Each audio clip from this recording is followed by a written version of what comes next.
damage to South Korea's foreign policy.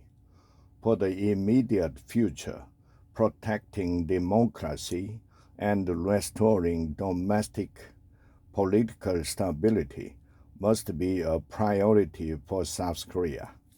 Foreign policy challenges will need to be dealt with after stability has been restored. However, whatever President Yoon's true motivation, the declaration of martial law could not have been more poorly timed for South Korea's foreign policy interest. Whether President Yoon survives the current crisis or not, the parallel with the impeachment of former President Park Geun-hye is hard to ignore. The impeachment of Park occurred almost 8 years ago from the day of the initial impeachment vote against Yoon, and also came as South Korea faced uncertainty from an incoming Trump administration in the United States. Park's impeachment puts South Korea at a disadvantage to other U.S. partners and allies. Then incoming President Donald Trump was new to office, and there was uncertainty as to whether he meant what he said on the campaign trail.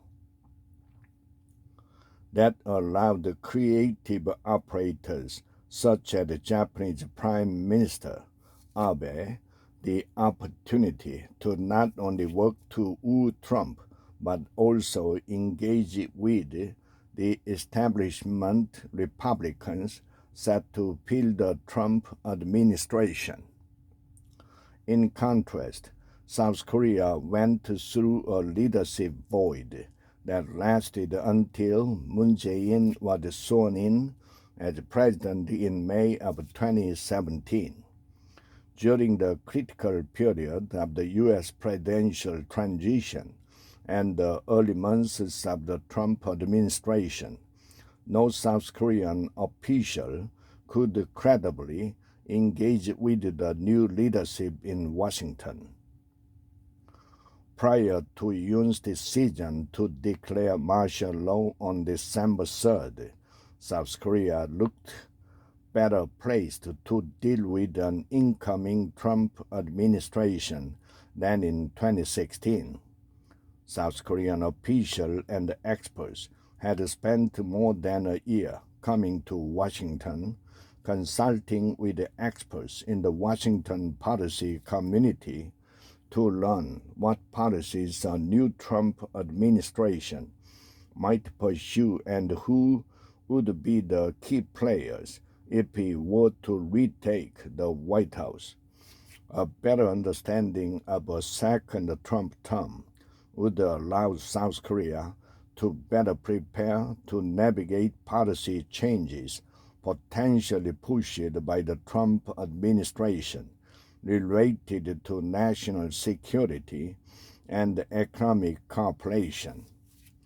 Knowing Trump's concerns about U.S. allies, U.S. troops levels, and the amount South Korea contribute to the stationing of U.S. troops on the Korean Peninsula are potential areas of tension with the second Trump administration. Trump's last Secretary of Defense, Mark Esper, had suggested that Trump intended to pull all U.S. troops out of South Korea had he won a second term in 2020. During the campaign, he suggested that a decrease in U.S. troops could be under consideration if the wealthy South Korea didn't treat us properly. Trump had suggested that South Korea should be paying significantly more for U.S. military support. In an October interview, Trump indicated that South Korea should be paying $10 billion a year for burden sharing, a little less than 10 times what South Korea currently contributes. While South Korea recently reached a new agreement on burden sharing with the Biden administration, the expectation is that Trump will look to reopen that agreement. Beyond the expected issues of troop levels and burden sharing, South Korea has an important interest in how the war in Ukraine ends. North Korea has likely earned more than $4.3 billion in artillery sales to Russia alone and is benefiting from its relationship with Moscow through sanction evasions, military technology transfers, and practical battlefield experience for its troops. Trump has indicated that he will pressure Ukraine and Russia to end the war once he's in office. How the war ends and the nature of Russia's relationship with North Korea after the war have direct implications for South Korean national security. With a weakened Yoon or an acting president, South Korea will now have little ability to influence the United States' approach to any conclusion of the war.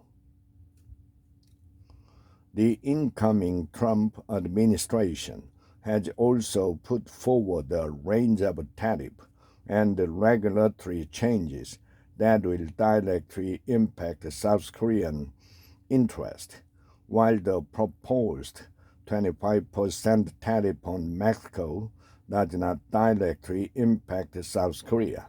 It does impact Kia's production of the 40. The proposed 10% tariffs on China will make auto parts exported from China for production in the United States more expensive. These tariffs are separate from Trump's potential 10 to 20% universal tariff on changes to the Inflation Reduction Act or CHIPS Act that would directly affect Korean export and investment.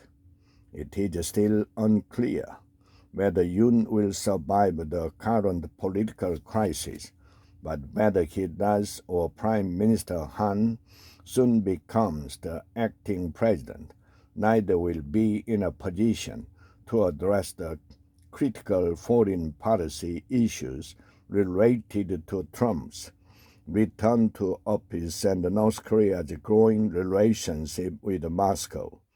Instead, South Korea now finds itself in a similar situation to 2016, except Trump and Kim Jong-un will be better prepared to move forward on their policy preferences, while South Korea again faces political uncertainty.